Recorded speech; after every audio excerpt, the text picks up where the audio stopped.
Well, I'm a pretty firm believer in that things happen for a reason, and even if you can't see why they're happening at the time, actually if you look back and then in hindsight sometimes you realise actually that happened for a very good reason. Now we've started to clear the market garden and lay down the beds. You can see I've started to lay down the no-dig beds behind me.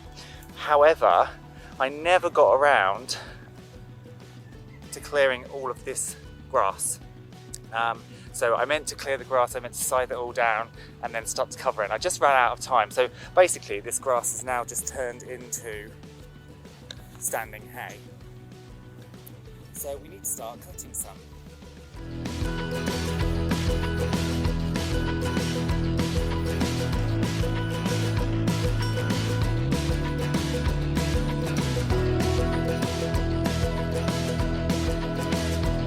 So we got a nice bundle of hay, so let's go and feed it to the sheep. Oh yeah, about that, I bought some sheep. Good morning ladies. Hello. Hi.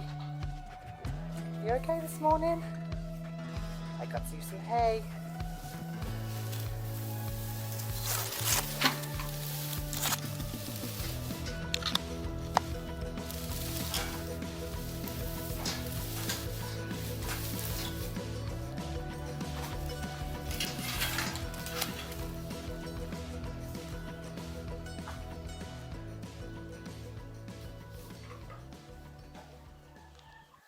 So if you remember, I was bought 2 Norfolk Horn rare breed sheep for my leaving gift from work. One ram lamb who's called Capulet and one ewe lamb called Cotton. Now I didn't want, Capulet is living with my weather goats and they are coming up in just over a week. But I didn't want Cotton to have to live on her own. So I was just browsing the Norfolk Horn rare breeds catalogue, and there was a place literally 30 minutes down the road.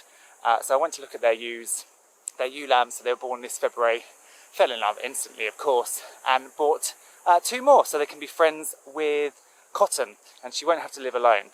So let's go and meet them. Hello ladies, are you tucking into your hay? Hello? Are you coming to say hello? Hi. Hi. So this is Coco and this is Candy. I asked my nieces to come up with some good female names starting with C. So we've got Cotton obviously, and then Candy and Coco. Now Norfolk Horns are a really rare breed. They aren't critical anymore, but they are threatened.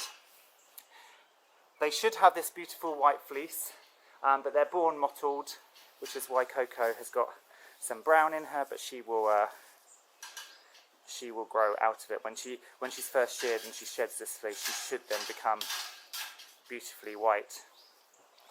But it's quite nice at the moment to help tell them apart.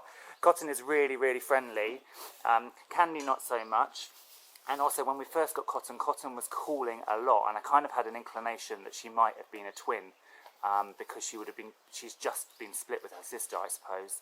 And when I got her pedigree certificates through, that was correct. So Candy was a single and Coco was a twin, but she seems to be a bit quieter now. So I think sort of 24 hour, 36 hours later, she's kind of settled in a little bit and isn't calling as much, which is good. And obviously Cotton will be coming in to this pen as well. And then we'll have the 3 little ewes. So you might wonder, when I've got all of that beautiful pasture, why I've got the sheep inside. And there are multiple reasons, which I'll just quickly go through, and they're things to think about when you're bringing sheep onto the farm. The first is that I literally just haven't got the electric fencing ready for them yet. I haven't bought it, and that's because it's not a high priority, because I knew they were coming inside. And the reason they were coming inside is sort of 5, 6, 7-fold. There's loads of reasons. A, they are brand new sheep to me, so they don't know me. I want to sort of tame them up. I want to bucket train them, and I want to get them used to me. So when we do go into the fields, they will come over when I shake a bucket. Secondly, I want the dogs to get used to them. Dogs are natural predators, sheep are natural prey. So if sheep runs, dogs chase. If you remember back in March, or February, I brought that little lamb Rupert home, and I brought him home so that my dogs could get used to the scent of sheep. And I wanted them in here so I could bring the dogs in, and the dogs can sniff the sheep, they can meet them and not go crazy. If they met them first in the field and the sheep just ran, the dogs would chase. I brought the dogs in yesterday, the dogs came up, wagged their tails, sniffed them and then left, which is brilliant. And then I guess the main reason is, as much as you can do a health check before you buy a sheep, you don't know how healthy it is, and stress exacerbates illnesses. So if I brought them home and shoved them into a field and they ran off, I can't get near them just to check if they're okay. If they're contained, I can make sure that the stress of travel and moving hasn't brought out any illnesses that I need to treat. The last thing I want to be doing is running around a field trying to catch a sheep that doesn't know me, that I don't know, just to look at a foot and then the foot's okay, for example. Whereas if they're now inside, I can just grab them, and I mean, you can see that they're both pretty tame, they're both pretty friendly, so I can just grab them and take a look. So I'm just actually going to get in and sit with them for a little bit. Just let them get used to me. I did this for 10 minutes yesterday. They're obsessed with shoelaces. And it's Candy coming across for the first time, that's good. So the last kind of reason to have them inside, oh, you're trying to be feisty, is quarantine. And this isn't just for sheep, this is for ducks, quail, chickens. Whenever you're bringing something new into your farm, you really want to quarantine, because you don't know what, like I said, you can do a health check, but you don't know what they could be carrying. Now you might say, well, you haven't got any sheep, so why are you quarantining them? Because I'm not just quarantining them from other sheep, I'm quarantining them from my land as well. So if you think in terms of parasites, my land has not been grazed for 20-30 years. So it's going to be pretty much parasite free.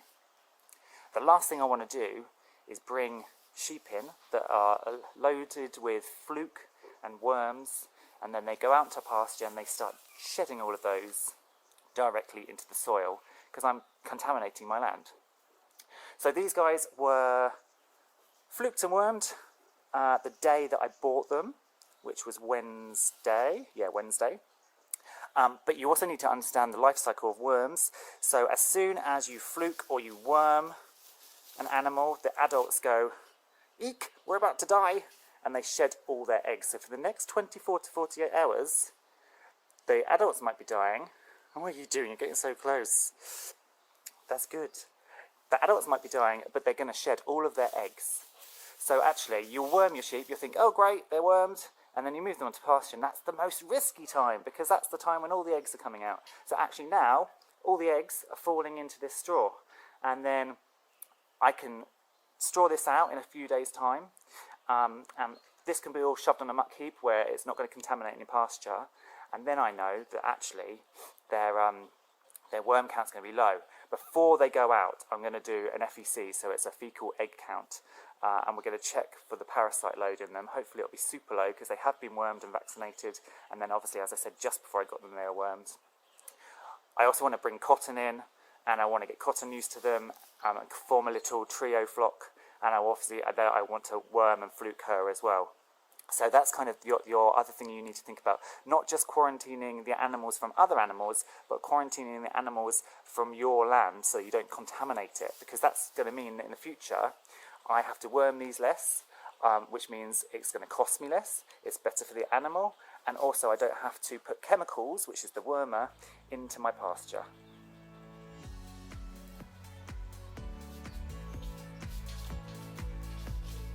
You got an itch? It's a funny place to scratch.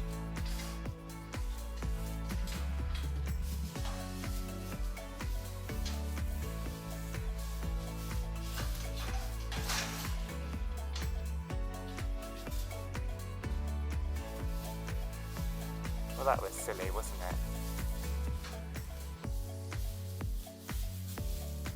Oh, Coco. Thought we were going to have a bit of a bust up there. So I am going to let you in on a little boo-boo that I made. If you're buying rare breed, you need to check the pedigree certificates before you buy them. Because the reason I bought these was to breed with Capulet, because Capulet is obviously Cotton's brother, and so he can't breed with her. So I wanted I was going to have to get another ram anyway to breed with Cotton, but I wanted to get some ewes to breed with him. Bought these girls, they were registered, I was sent through their certificates, and they share the same great grandfather with Capulet. So that's a bit of a pain. But as I say, I was going to buy a ram anyway. So my new ram will obviously tup with Cotton, Candy and Coco in 2021, so lambs in 2022.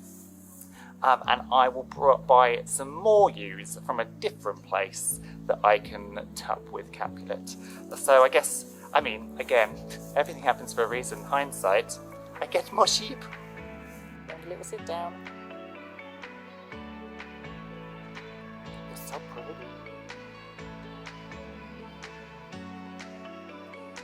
Look at you.